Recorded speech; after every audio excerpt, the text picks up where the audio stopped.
Me ngā kautiti kaha te tangata e toa ai ia. Kia ora, ko Lexi Fyhn, te kaumawhā taku pakeke. Rua wiki ka haere atu o kia haio kia whakakanohi I Aotearoa.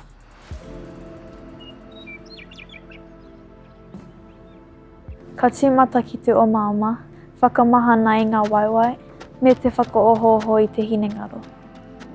Ētahi rā, ka arotahi ana o ku whakaaro.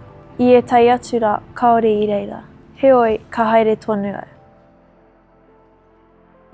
Let's try and focus a little bit more on that speed under the bar. So make sure that when you're dropping, pull yourself under, nice and quick, yeah? Good, speed it up. That's better.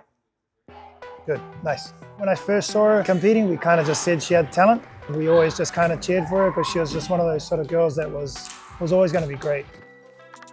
Something I always try and teach her and a lot of my other athletes that we have here is it's just a journey. Ia rā me o hahau I te ata pō, kia whakatūtiki I oku mahi whitirau katoa I mua I tōku taenga atu ki te kura.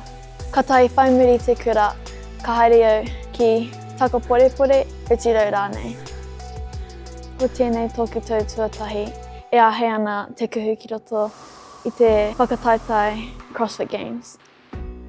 Ko oku whakaaro e whakarite ana mō te Games, he ua engari he pai. E rite ana au mō ngā wero. Engari e maha ngā piki, ngā piko me ngā heke. Katoa ka whara, ka ako. Engari koere te ahuatanga o te haerenga. She's going to something that's pretty intense and quite high level. We try to make sure there's a bit of fun and a bit of element of that so that she can still remind herself she's still a kid. She doesn't have to grow up too soon. That's our biggest thing is that she enjoys the journey. Ko kukupu aki ki ngā taiwahi Māori, ko te whai o moemoe a aha ko te aha. Mena I whakapono ana koe ki a koe ano ka taia. Tū kaha, tū maia, tū Māori ake nei. Koera te mea nui. Ko Lexi Fyhn, he tapiti tonu te haere, engari kei konei ahau, e rite ana ahau.